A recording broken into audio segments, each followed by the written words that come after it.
오늘 하나님께서 주시는 말씀은 마가복음 6장 14절에서 29절입니다. 이에 예수 이름이 드러난지라 헤롯 왕이 듣고 이르되 이는 세례 요한이 죽은 자 가운데서 살아났도다. 그러므로 이런 능력이 그 속에서 일어나느니라 하고, 어떤 이는 그가 엘리야라 하고, 또 어떤 이는 그가 선지자니 옛 선지자 중에 하나와 같다 하되, 헤롯은 듣고 이르되 내가 목벤 요한 그가 살아났다 하더라. 전에 헤롯이 자기가 동생 빌립의 아내 헤로디아에게 장가든 후로 이 여자를 위하여 사람을 보내어 요한을 잡아오게 가두었으니, 이는 요한이 헤롯에게 말하되 동생의 아내를 취한 것이 옳지 않다 하였습니다. 헤로디아가 요한을 원수로 여겨 죽이고자 하였으되 하지 못한 것은 헤롯이 요한을 의롭고 거룩한 사람으로 알고 두려워하며 보호하며 또 그의 말을 들을 때 크게 번민을 하면서도 달갑게 들음이더라. 마침 좋은 기회가 왔으니 곧 헤롯이 자기 생일에 대신들과 천부장들과 갈릴리의 귀인들로 더불어 잔치할세. 헤로디아의 딸이 친히 들어와 춤을 추어 헤롯과 함께 그와 함께 앉은 자들을 기쁘게 한지라. 왕이 그 소녀에게 이르되 무엇이든지 내가 원하는 것을 내게 구하라 내가 주리라 하고, 또 맹세하기를 무엇이든지 내가 내게 구하면 내 나라의 절반까지라도 주리라 하며, 그가 나가서 그 어머니에게 말하되 내가 무엇을 구하리이까. 그 어머니가 이르되 세례 요한의 머리를 구하라 하니, 그가 곧 왕에게 급히 들어가 구하여 이르되 세례 요한의 머리를 소반에 얹어 곧 내게 주기를 원하옵나이다 하니, 왕이 심히 근심하나 자기가 맹세한 것과 그 앉은 자들로 인하여 그를 거절할 수 없는지라. 왕이 곧 시병 하나를 보내어 요한의 머리를 가져오라 명하니, 그 사람이 나가 옥에서 요한의 목을 베어 그 머리를 소반에 얹어다가 소녀에게 주니, 소녀가 이것을 그 어머니에게 주니라. 요한의 제자들이 듣고 와서 시체를 가져다가 장사하니라. 아멘. 여러분, 세례 요한의 죽음은 그렇게 중요한지 몰랐습니다. 왜냐하면 마태복음에도 기록이 되었고, 또 마가복음 오늘 본문에 기록되었고, 누가복음에도 기록되었습니다. 세 공관복음서에 모두 다 기록이 된 그런 의미에서 굉장히 중요한 주제입니다. 그런데 여러분, 한 사람의 죽음은 그 자체로 기쁜 일은 아닙니다. 아주 슬픈 일인데 어쩌면 가장 슬픈 일일 것입니다. 그의 걸음걸이, 씩씩한 걸음걸이도, 또 그 아주 우렁찬 웃음소리도, 그리고 그 사랑스러운 그 목소리도 다 사라집니다. 다시 볼 수 없으며 다시 들을 수 없고 또 다시 손으로 잡을 수 없습니다. 지금 살아있는, 그래서 곁에 있는 여러분들 중에 그 누구도 언젠가는 그 죽음의 침상에 누워서 핏기 하나도 없이 온몸이 싸늘하게 식어갈 것입니다. 불가피한, 누구도 피할 수 없는 인생의 현실입니다. 이렇게 보면 인생은 그 자체가 비극이죠. 사람은 죽음이 무섭습니다. 피할 길이 있다면 정말 모든 돈을 다 주어서도 죽음은 피하고 싶습니다. 그러나 주님께서 우리 생전에 오시는 것 아니면 우리는 누구도 이 세상에서 죽어야 합니다.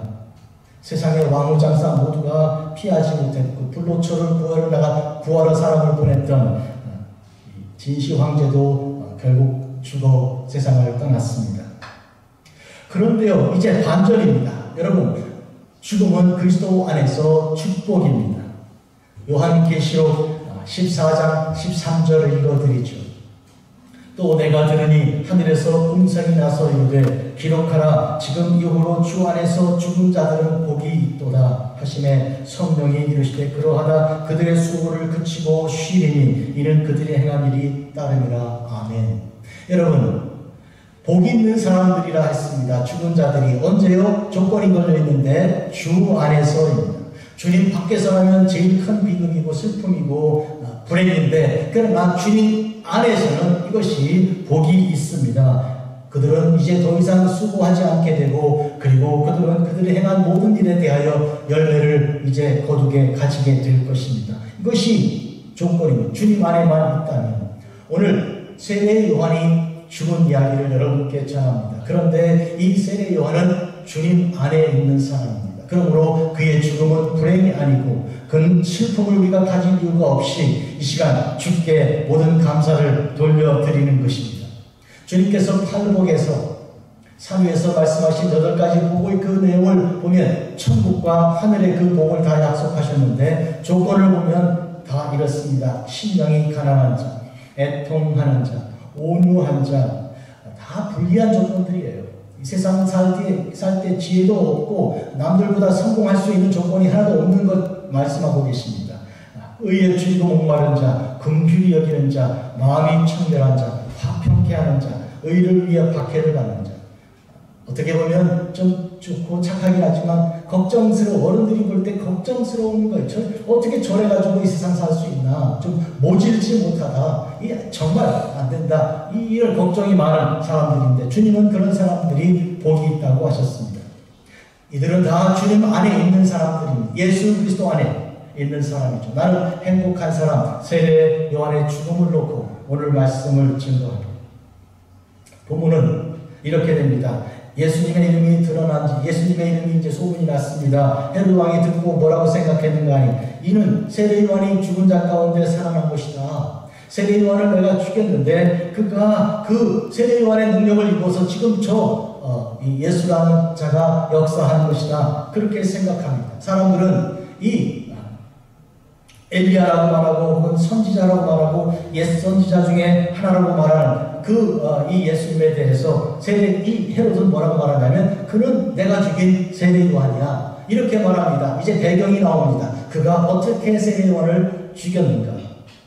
다시 말하면 지금 얘기하려고 하는 이 세례 요한 얘기는 예수님 때문에 일어난 그런 생각나서 회상이 되는 이야기예요. 예수님이 역사하는 그 일에 대하여 세례 요한 한 사람 생각이, 가만, 저 예수는 내가 죽인 세례 요한, 그가 살아난 거 아니야? 이렇게 하여 세례 요한을 회상 속에 둘이 만나고 있는 것입니다. 누구하고 누가요? 세례 요한과 예수님이. 오늘 이런 점에서 이 둘의 관계는 굉장히 중요한 주제입니다.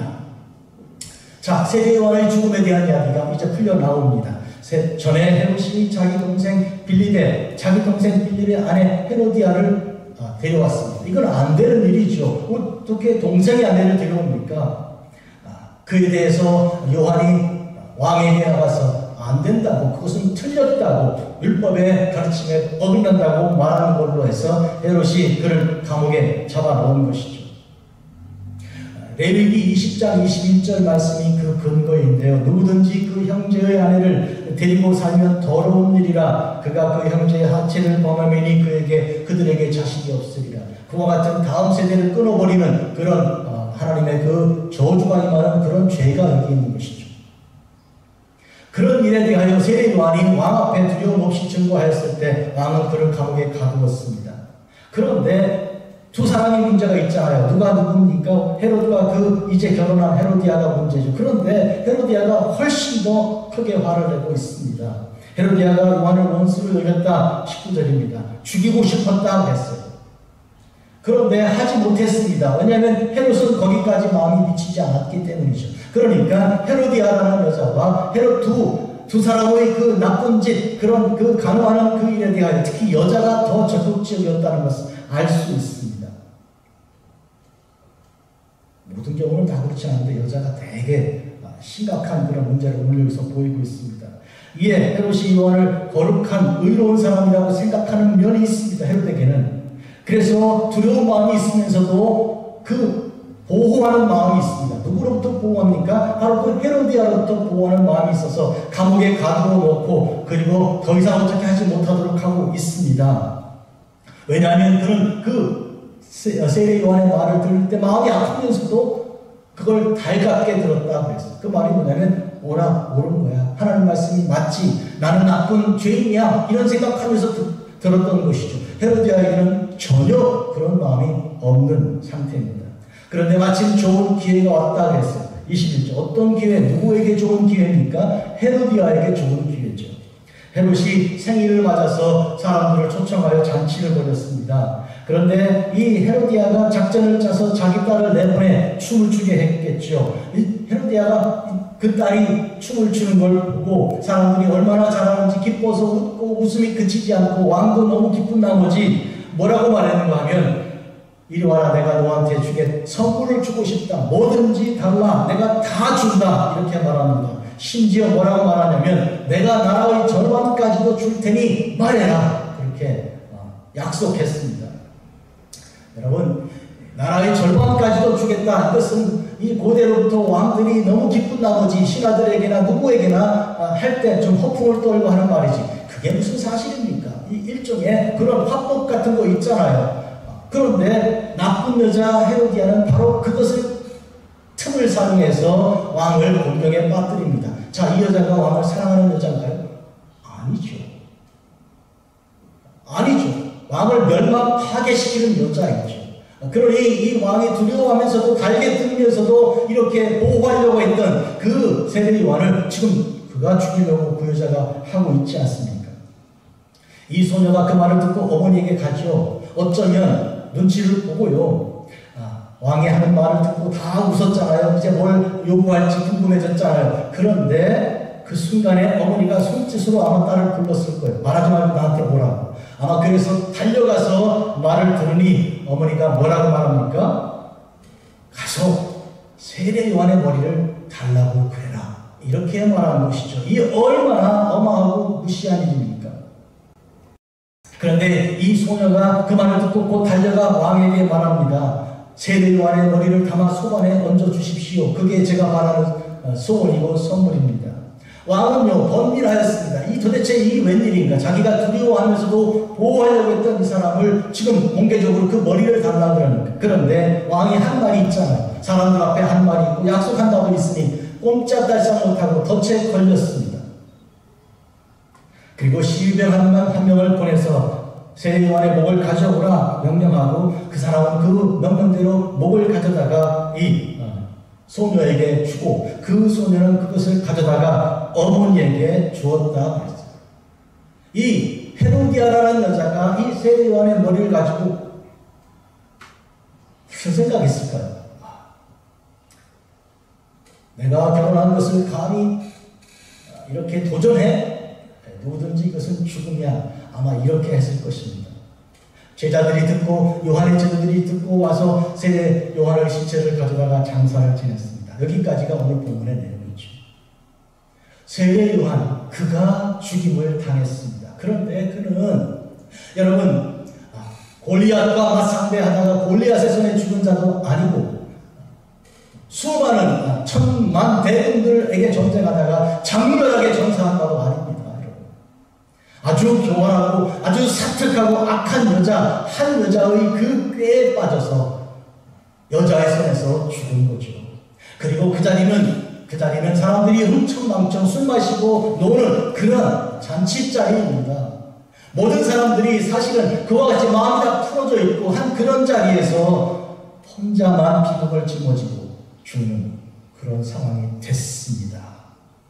여러분 이것은 어떻게 보면 이것은 정말 비극이고 비극인데 모든 희곡 중에 일어난 비극이기 때문에 더욱더욱 비참한 그런 죽음입니다.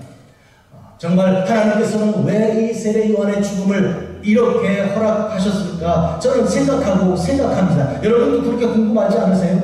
도대체 세례 요한이 무슨 잘못을 했길래 도대체 어떤 사람을 어떻게 살았길래 그의 종말이 이러한가? 보통 사람들은 마지막이 중요하다고 여기고 그 죽음에서 멋진 장면이 연출되어야 한다고 생각합니다. 보통요 무대에서 보면 최후의 모습을 장렬하게 보이는 자가 누구냐면 제 주인공이죠. 우리 인생은 다 처음에는 별거 아니더라도 마지막 죽을 때 정말 모든 사람들이 가슴을 치며 또 이제 안타까워하는 죽음을 죽고 싶은 것이 우리 모두의 소원이죠. 그런데 세례 요한은 우스꽝스러운 자리에서 정말 영웅호월도 아닌 사악한 한 여자, 아주 나쁜 여자의 그런 계획 속에서 이렇게 허무하게 어리석게 안타깝게 슬프게 생을 마감하였으니 이 얼마나 슬픈 일입니까? 우리 모두가 앉아서 눈물이라도 흘리면서 탄식하면서 세례 요한 이렇게 허망할 수가 있나? 너무 인생이 허망하다. 이렇게 탄식하는 시간이 지금 되어야 할 것처럼 보입니다. 저는 시편 90편을 묵상을 하였습니다. 이 시편 90편은 모세가 기록하였는데 제가 그 모세를 여러분 지금 소개하는 까닭이 있습니다. 세례 요한은 구약의 엘리야를 대변하는 자입니다. 엘리야가 다시 와서 하나님의 그 놀라우신 그 아들 예수 독생자 예수 그리스도를 소개하는 역할을 맡을 것이라고 말라기서의 구약의 맨 마지막 책에 기록했는데요. 바로 그 엘리야와 함께 모세가 예수님과 함께 변화산에서 만나 대화한 장면이 아주 중요하게 소개되고 있습니다. 그래서 모세를 잠깐 주목하려고 그럽니다. 그런데 모세와 엘리야가 나타나 예수님과 셋이 변화된 모습으로 대화한 대화의 주제가 뭔가요? 무슨 얘기였어요? 예수님께서 별세하실 것을 대화했어요. 그게 주제입니다.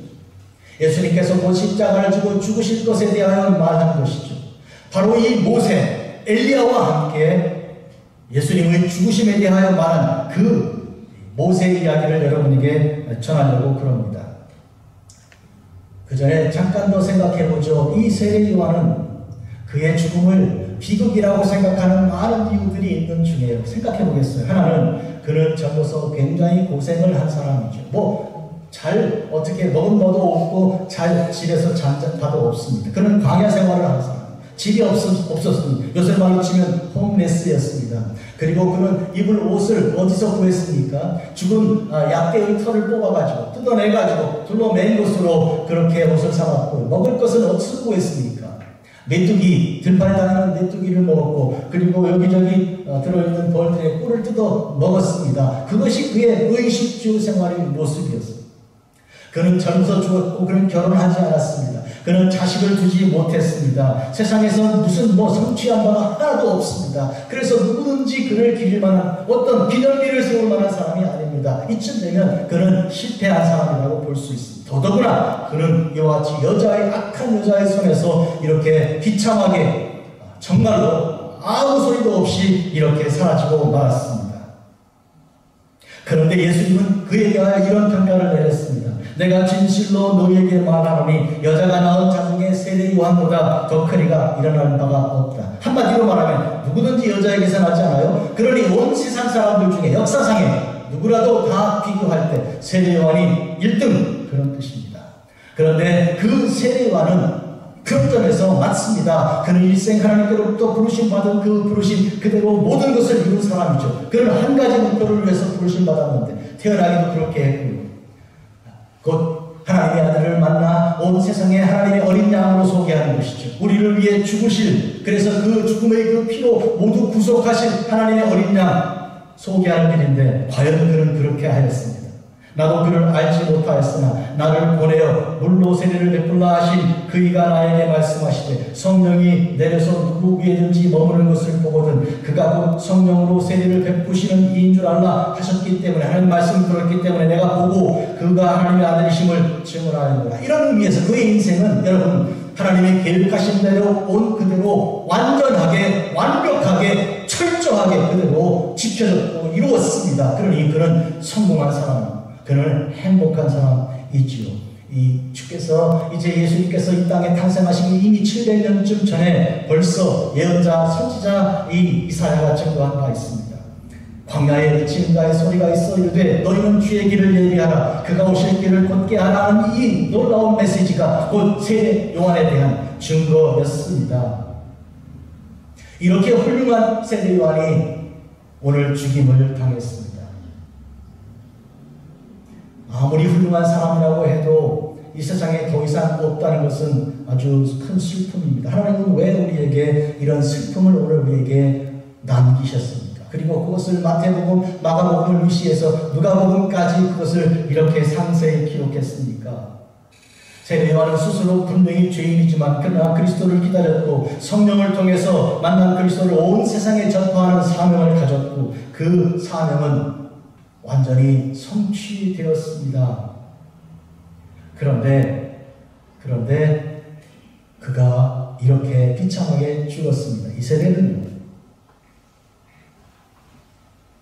이 신약의 이세벨은 아주 악한 여자로 구약의 어떤 아주 악한 여자와 비슷한 그런 여자입니다. 아니 이세벨이 아니고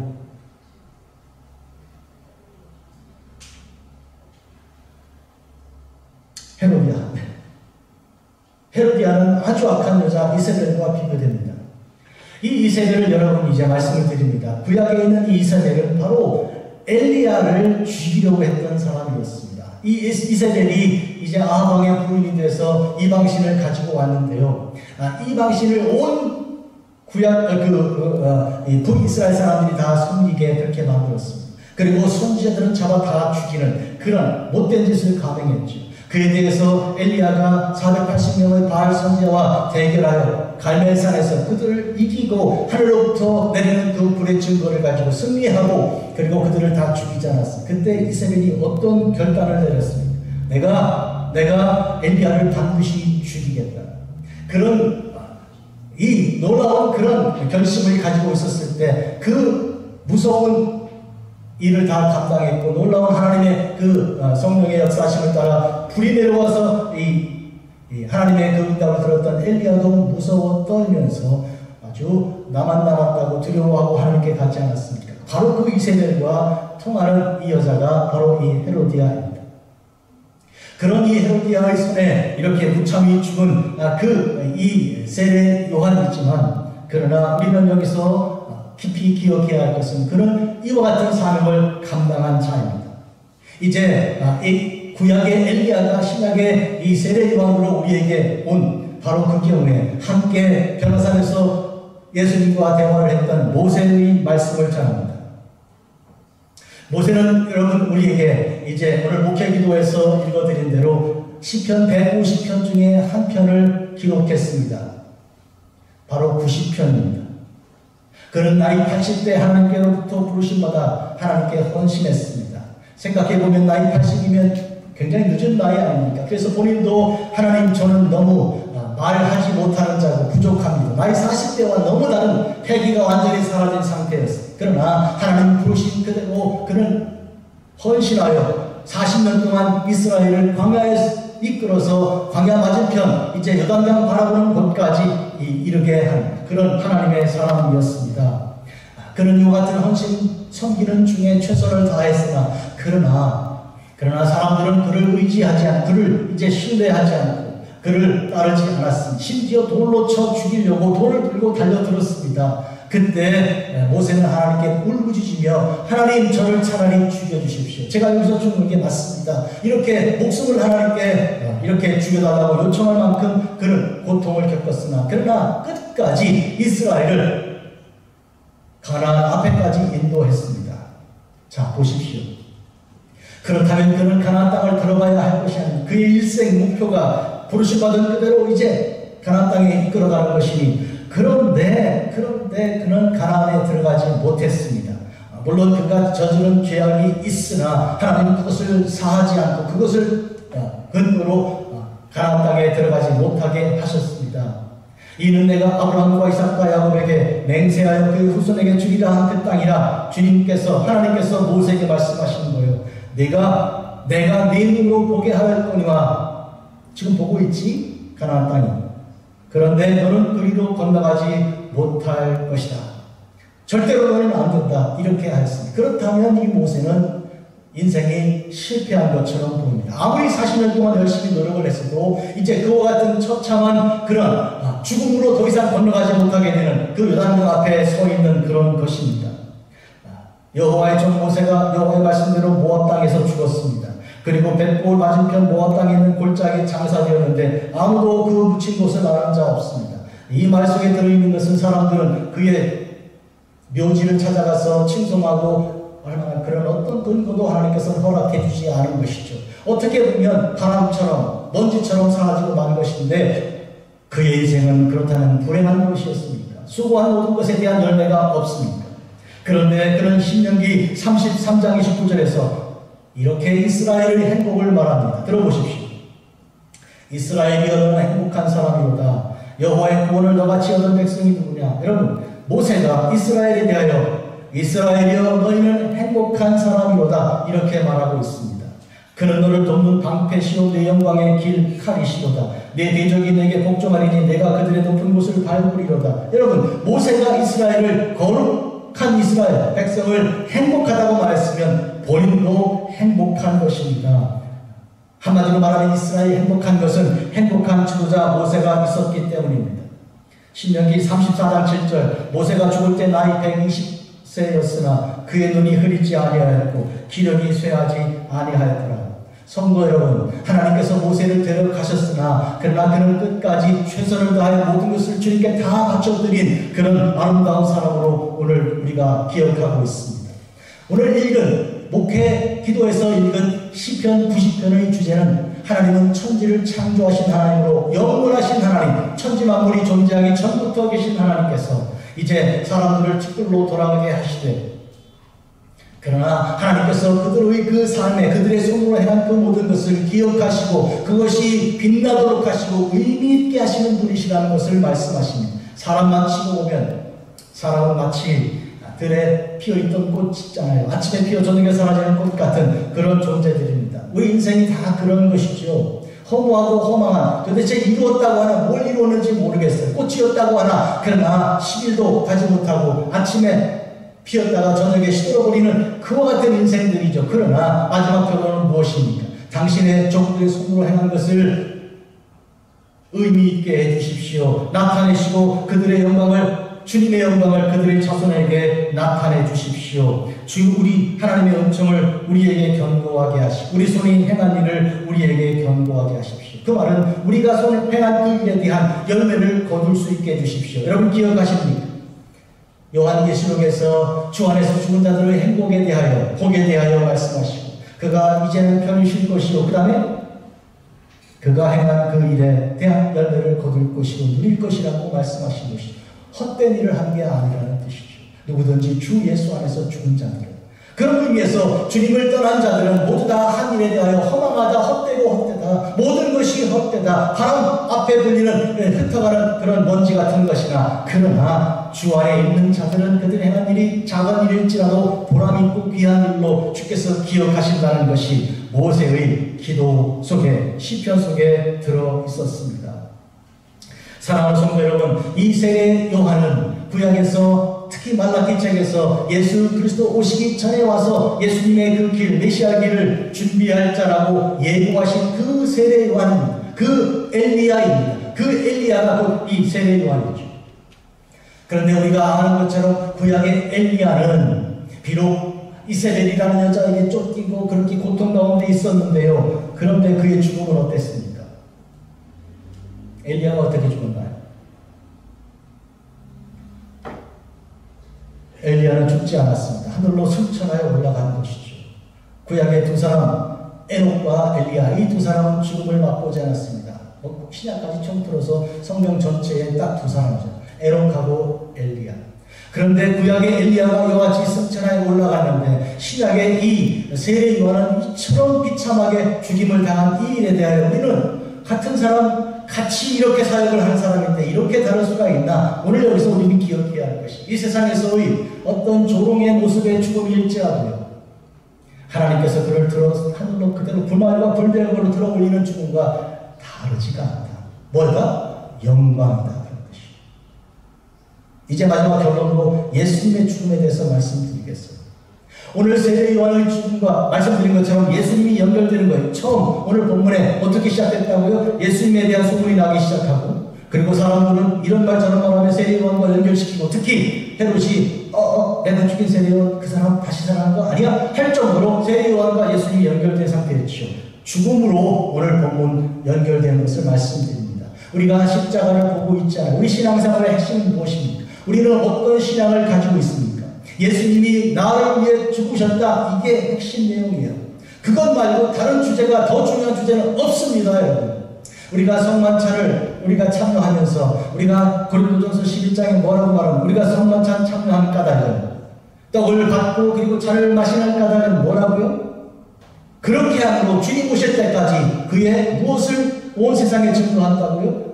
주님의 죽음을. 그러므로 주님의 죽음이 제일 중요한 주제입니다. 십자가, 주님의 죽음, 형틀이에요. 맞습니까? 그러므로 세례 요한에게 제일 중요한 했던 것은 오늘 이와 같은 죽음의 자리예요. 왜 그것이 중요합니까? 예수님의 죽음을 그가 준비한 것이기 때문에. 그는 처음부터 33년 사는 동안에 내내 예수 그리스도의 길을 준비한 사람이었, 30년 사는 동안 준비한 사람이었지만, 그러나 무엇보다도 그의 죽음으로써 예수님의 죽음을 준비했다는 그런 놀라운 역사가 있는 것이죠. 성도 여러분, 오늘 우리는 그런 점에서 세례요한의 죽음은 곧 나의 죽음, 예수님의 죽음은 곧 나의 죽음. 왜? 주님께서는 내가 너희들이 나를 따라오라고 한다면 자기를 부인하고 자기 십자가를 져 나를 따르라 하니 그것은 죽음의 길이요, 주님과 함께 십자가를 지는 길이니 그것은 죽음의 길이잖아요. 그런데 그 죽음은 주 예수 안에서 주님의 부르심 안에 있기 때문에 복이 있는 것이죠. 이런 의미에서 우리는 사나 죽으나 주님의 자녀로 주님의 일을 하는 사람이요, 우리는 살아서 삶으로 주님의 일을 하고 죽어서 죽음으로써 주님의 일을 하는 것이죠. 아닙니까? 나는 오늘 이 부분이 얼마나 중요한지 말할 수 없어요. 오늘 이 시간 나는 세례요한의 죽음, 무슨 얼마나 많은 영웅호걸의 그 죽음에 대해서 말하는 노래도 있고 시도 있고 또 서사도 있고 한데, 그러나 오늘 세례요한의 죽음, 아주 악한 여자, 그 간악한 데에 빠진 그 헤롯의 바보 같은 어쩔 수 없는, 그가 지키려고 했던 왕으로서의 권력을 가지고 지키려고 했던 것도 허무하게 깨져버리는 이 허무한 이런 죽음, 그리고 사람들은 그를 조롱하고 멸시하는 가운데, 우스갯소리 술 마시면서 취한 가운데 그의 머리를 보고 박장대소했을 터이니, 그와 같은 비참한 죽음은 뭘 말하는 것입니까? 바로 예수님의 죽음을 준비하는 것이다. 어떻게 준비합니까? 주님의 죽음은 어떠하셨습니까? 주님께서 세 사람들의 그 죽음, 사람들의 그 죄로 인한 영원한 죽음을 면하게 하기 위해서, 죄를 씻어주기 위해 십자가를 지실 때 사람들은 그 죽음의 길을 어떻게 대하였습니까? 심각하게, 그리고 감사하며 그 죽음에 대하여, 그 죽음의 속죄에 대하여 영광을 올려드렸습니까? 아니요, 아니라 그 자리를 웃음의 자리, 그리고 저주의 자리, 그렇게 뛰어내리라고, 그럼 우리가 믿겠다고 하거나 머리에 뭘 씌웠습니까? 가시관을 씌운 거예요. 그거 어떻게 씌웠습니까? 왕이면 왕관을 쓰지 않아요. 금으로 만든 관을 씌워 드려야 되는, 이게 가시로 씌워주니까 장난하자는 얘기죠. 홍포를 입혀드렸습니다. 홍포는 여러분 아는 대로 왕이 입는 옷입니다. 주님은 왕이라고 그러니까 그럼 당신 한번 입어보라 하고 붉은 옷을 그냥 아무거나 갖다 입혀놓은 것이죠. 그 다음에 왕은 가지고 있는 게 뭡니까? 홀 아닙니까? 막대기, 금방대기를 들고 이 고리를 가지고 통치하는 것인데, 그런데 뭘 손에 들려드렸습니까?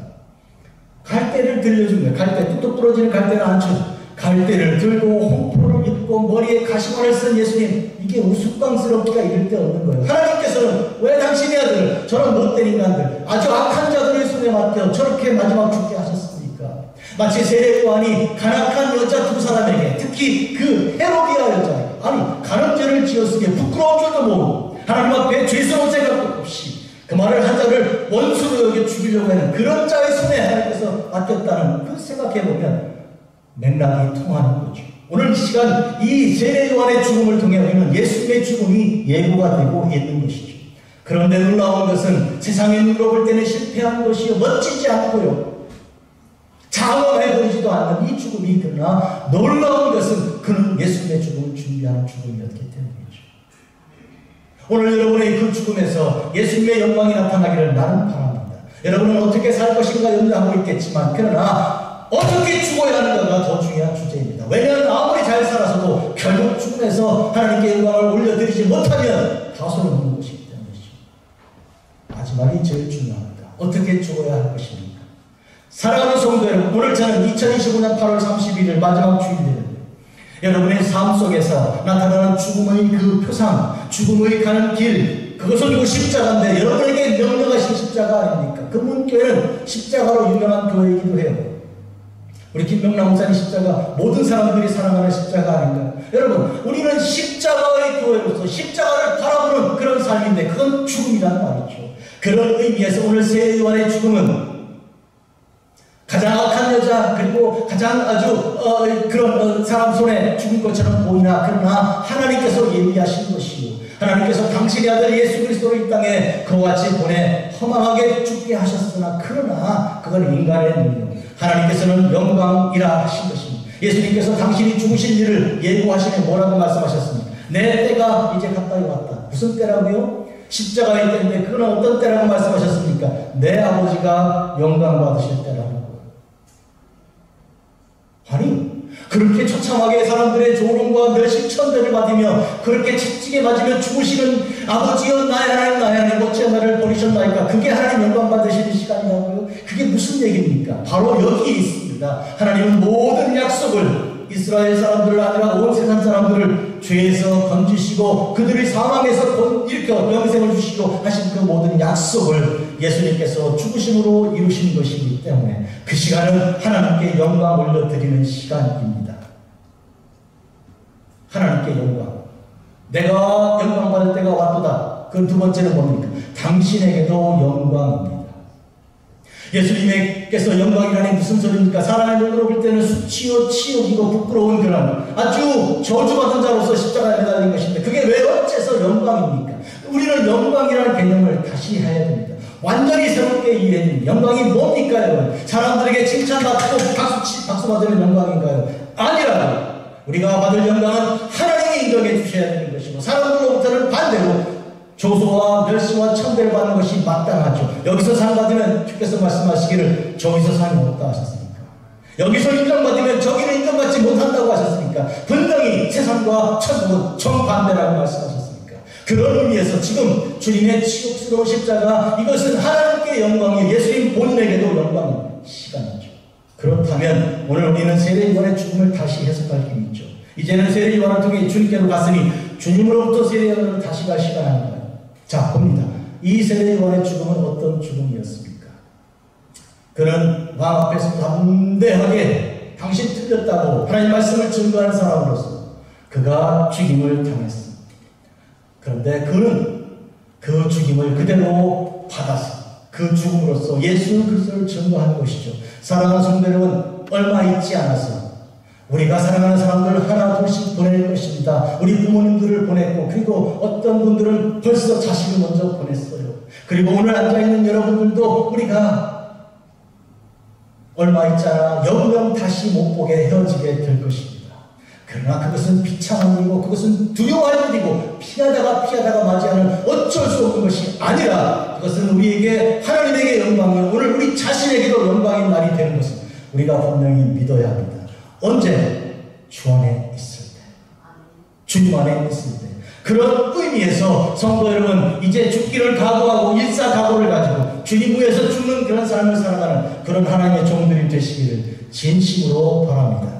사망 권세를 가진 자들은 이겼다고 하겠지요. 이 헤로디아는 등이 만면하겠지요. 세례요한의 머리를 두고 어디다 뒀는지 모르겠지만 볼 때마다 마음에 아주 미소를 지으며 내가 승리자라고 말하겠죠. 왕도 내 마음대로 했다고 생각하겠죠. 그러나 그가 이겼습니까?